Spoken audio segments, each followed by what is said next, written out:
43 পৃষ্ঠায় 10 নম্বর সর্বশেষ ঈমান ভঙ্গকারী বিষয়, সেটা হচ্ছে আজকালকার অধিকাংশ মুসলিম এমন হয়ে গেছে যাদের পেট নিয়ে চিন্তা আছে, হ্যাঁ, তারপরে যৌন চাহিদা নিয়ে চিন্তা আছে, হ্যাঁ, সাবালক হয়েছি সুতরাং হালাল হোক হারাম হোক একটা কিছু লাগবে, তাই না? যৌনাচার করা লাগবে, পেটে ক্ষুধা লাগছে সুতরাং খাবার দাবার লাগবে, পয়সা লাগবে, আর দুনিয়াতে একটু যদি বড় লোক হয়ে বাঁচতে হয় তাহলে ক্ষমতা লাগবে। কথা বলছেন না? এই তিনটি ফিতনা, ক্ষমতার ফিতনা, গদির ফিতনা, নারী ফিতনা, আর কিসের ফিতনা? এই পয়সার ফিতনা, পয়সার ফিতনা।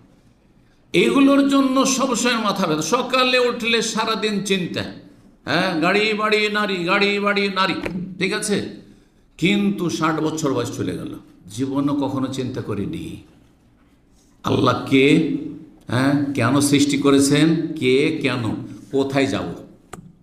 এই তিনটি কথা মনে রাখেন। যার জীবনে এই প্রশ্নগুলির কখনো প্রশ্ন জাগেনি, এবার প্রশ্নের উত্তর খুঁজেনি এবং উত্তর দেব এবং এর উত্তর জানবো, এর কোনো চেষ্টাও ছিল না, সেই ব্যক্তি মুসলিম না। হ্যাঁ, আল্লাহ কে, হ্যাঁ, বা কে সৃষ্টি করেছেন, কে সৃষ্টি করেছেন, আর কেন, আল্লাহ কেন সৃষ্টি করেছেন, কে সৃষ্টি করেছেন, আল্লাহ কেন সৃষ্টি করেছেন, ইবাদতের জন্য। আর ইবাদত কাকে বলে তাহলে জানতে হবে আর করতে হবে, ঠিক না? আচ্ছা, কোথায় যাচ্ছি? হ্যাঁ, আল্লাহর কাছ থেকে এসেছি, আল্লাহর কাছে যাব, যাওয়ার পরে কি হবে? জান্নাত না হয় জাহান্নাম, হয় জান্নাতে যাব না হয় জাহান্নামে। এই কথাগুলি যারা জীবনেও চর্চা করেনি তারা মুসলিম না। জীবনে যে ব্যক্তি নামাজ পড়লো না, জীবনে রোজা রাখলো না, জীবনে হজ জাকাত করলো না, হ্যাঁ, তাহলে তাদের সম্পর্কে কী বলবেন? সব চিন্তা আছে কিন্তু আখেরাত বলে কোনো চিন্তা নেই, ওরা মুসলিম থাকে না, মুসলিম থাকে না।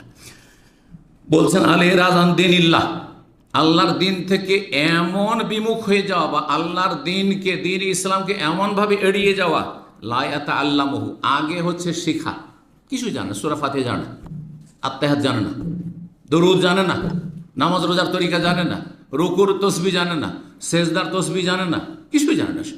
5টা 7টা সূরা মুখস্থ নেই, হ্যাঁ, নামাজ কেমন করে পড়তে হয় তাই জানেন না। 25 বছর 30 বছর বয়স হয়েছে, বিয়ে করতে গেছে, নামাজে দাঁড়িয়ে গেছে, ওর এদিকে তাকাচ্ছে ওইদিকে তাকাচ্ছে, ও জানে না যে কী করতে হবে। আমি নিজের চোখে দেখেছি এইরকম নতুন বর, আমি নিজের চোখে দেখেছি, এদিকে দেখছি ওর দেখছি, ওর জীবনে। তখন আমার বয়স মাত্র 12-13, আমি তখনই বুঝতে পারছি মাদ্রাসার ছাত্র আমি, প্রথম দিকে বলছে এই জীবনে নামাজ পড়েনি, এই জন্য একবার এদিকে তাকাচ্ছে ওর এদিকে তাকাচ্ছে। হ্যাঁ, কারণ আমাদের দেশের জামাই, নতুন জামাইয়ের সাথে একটা কিন্তু সহযোগী আসে, হেল্পার, ওটা ফ্রেন্ড ওর, হ্যাঁ, ক্লোজ ফ্রেন্ড আসে, ও সব কিছুতে হেল্প করে, খাওয়া দায় কোনটা খাবি কোনটা খাবি না, হ্যাঁ, কোনটা পান করবি কোনটা পান করবি, কোন গ্লাস নিবি কোন গ্লাস নিবি না, আর কোনখানে কি করতে হবে না হবে, ঠিক না? হ্যাঁ, কোনখানে ওই চাঁদাবাজি করবে তো চাঁদা দিতে হবে, দিতে হবে না, আছে না? কুসংস্কারে ভরা আমাদের দেশের বিয়ে। তো যাই হোক, কথা লম্বা না করে এখন সময় করি। যেই ব্যক্তি দিন ইসলামকে এমন এড়িয়ে চললো, লায়াতা আল্লামহু, কোনো জ্ঞান অর্জন করলো না, জানে না যে লা ইলাহা ইল্লাল্লাহর অর্থ কি, জানে না, আল্লাহ ছাড়া কোনো সত্য মাবুদ নেই, এই কথাটি জানেই না, সে শুধু কালেমা তাইয়্যিবা শুনেছে কিন্তু অর্থ জানে না। অর্থ না জানে মুসলিম আপনি?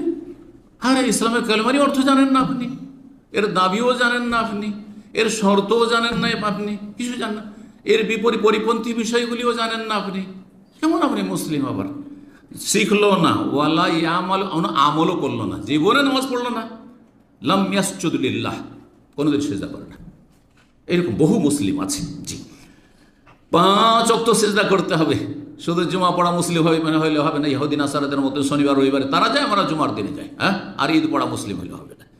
আল্লাহ বলছেন এর দলিল সূরা সেজদা আয়াত নম্বর 22, ওমান আযলাম, ওর চাইতে বড় জালেম কি আছে, মিম্মান যুক্কিরা বিআয়াতি রাব্বিহি, রবের আয়াত দিয়ে তাদেরকে উপদেশ দেওয়া হয়েছে, রবের আয়াত দিয়ে ওয়াজ উপদেশ করা হয়েছে, সুম্মা আরাযা আনহা, কিন্তু সে এড়িয়ে গেছে, মুখ ফিরিয়ে নিয়েছে।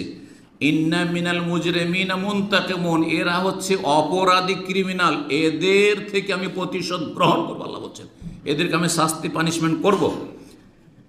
এরাজ, এই এড়িয়ে যাওয়া মানে এরাজ আম্মা যাবে রসুল, রসুল কি নিয়ে এসেছেন প্রয়োজন নেই, ওয়ালা ইউবালি পরোয়াই করেন না, ওয়ালা ইয়াতালাক্কাহু শিখলো না, ওয়ালা ইয়ারফাবে রাসান ভ্রুক্ষেপ করলো না, ইগনোর করলো, উপেক্ষা করলো।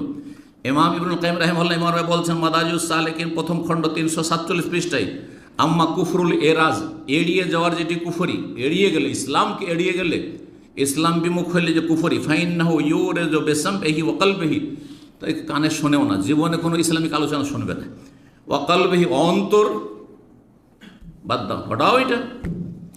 এক বোন আমাদের সুপ্রিম কোর্টে চাকরি করে, সুপ্রিম কোর্টে চাকরি করে, শোনে তার ঘটনা, সুবহানাল্লাহ। তার স্বামী আগে হেদায়েত হয়ে যায় আমার আলোচনা শুনে, তারপরে তাদের সাথে এই গত রমজান মক্কায় দেখা, ঈদ একসাথে করেছে আমার সাথে, ঈদ উল ফিতর ছিলাম মক্কায়। সুবহানাল্লাহ, আল্লাহ কীভাবে হেদায়েত করতে পারেন। বলছে স্বামী হেদায়েত পরে, আমার স্বামী সে দাঁড়িয়েওয়ালা, এখন মাশাআল্লাহ খুব সুন্দর স্বামী, হেদায়েত হয়েছে আগে। হেদায়েত হওয়ার পরে বলে যে তুমি তো কিছুই শুনতে চাও না ইসলামে, তো এই শেখের আলোচনাগুলি ভালো লাগছে আমাকে, তুমি একটু শোনো। তখন একবারে ধমকায়, যেহেতু সুপ্রিম কোর্টে চাকরি করে, যা বললে আমাকে আর ইসলামের কথা বলবে না, তুমি খবরদার ইসলামের কথা বলবেন, খবরদার ইসলামের কথা বলবেন, এবার ধমকাই। স্বামী স্ত্রী দুইজন বসে, পর্দা বোরখা করে বসে আছে আমার সামনে, সুপ্রিম কোর্টে সে বড় একজন অ্যাটর্নি জেনারেল, সে মাশাআল্লাহ, সে আমার সামনে বলছে আমি স্বামীকে কত যে ধমকিয়েছি চমকেছি, যখন বলেছি আপনার কথা যে একটু তো শুনে দেখো, একটু শুনে দেখো, আমাকে বলবে না খবরদার, এসব কথা বলবে না। এখন সে স্বামীর চাইতে বেশি অ্যাডভান্স, আলহামদুলিল্লাহ, যালিকা ফাদলুল্লাহ। আল্লাহ যে কাকে কখন হেদায়েত করে, কার অন্তরকে খুলে দেয়। কিন্তু এই অবস্থায় যদি থেকে যেত, হ্যাঁ শুনবেও না, অন্তর থেকে এড়িয়ে চললো, আনির রসুল থেকে রসুলকে এড়িয়ে চললো, লায়ো সাদ্দেক, বিশ্বাসও নেই, ওয়ালাই কাজেও মিথ্যা মনে করেন না, মিথ্যা মনে করেন না। ঠিক আছে, যারা হুজুররা করছে ওগুলো হুজুরদের কাজ, হ্যাঁ আমার প্রয়োজন নেই। ওয়ালাইউ আলিহে ওয়ালাইউ আদিয়ে, বন্ধুত্ব রাখে না আর দুশ্মনীও রাখে না। দুশ্মনী রাখলে তো আর একটা কুফরি হইতো। দুশ্মনীও রাখে না নবীর সাথে, ইসলামের সাথে, কিন্তু পালন মোটেই করে না। ওয়ালাইউসকি এলা মাজা বিহে আলবাত্তা, কর্ণপাত করলো না যে কি এসেছে আমাদের জন্য, গাইডলাইন কি, কোথায় যাব, কি করব, আমার লাইফটা কেমন হওয়া উচিত, কোনো পরোয়া করলো না। সেটা হচ্ছে কুফরুল এরাজ, এড়িয়ে যাওয়ার কুফরি। আল্লাহ বোঝার তৌফিক দান করুন এবং জাহান্নামের পথ থেকে রক্ষা করুন। ঈমান ভঙ্গকারী সমস্ত বিষয়গুলিতে আল্লাহ আমাদেরকে যেন হেফাজতে রাখেন, আমাদের আগামী প্রজন্মকে কিয়ামত পর্যন্ত আল্লাহ যেন হেফাজতে রাখেন। যারা তৌহিদের ওপর আছে, আল্লাহ তৌহিদের ওপর আমাদেরকে প্রতিষ্ঠিত রাখেন। আমাদের আগামী প্রজন্মকে কিয়ামত পর্যন্ত আল্লাহ তৌহিদ সুন্নাহর ওপর কায়েম রাখেন এবং নামাজি করে আল্লাহ যেন রাখেন। রব্বে জালনি মুকিমাস সালাতি ওয়া মিন যুররিয়াতি রব্বানা ওয়া তাকাব্বাল দুআ ওয়াজনবনি ওয়া বানিয়া ওয়া না'বুদাল আসনাম। এই দুটি দোয়া ইব্রাহিম আলাইহিস সালাম, আল্লাহ শিরক থেকে, কুফরি থেকে বাঁচায় এবং বেনামাজি হওয়া থেকে বাঁচায়। আল্লাহ আমাদেরকে কবুল করুন। ওয়া সাল্লাল্লাহু সাল্লাম আলা নবিয়িনা মুহাম্মদ ওয়া আলা আলিহি ওয়া সাহবিহি আজমাইন।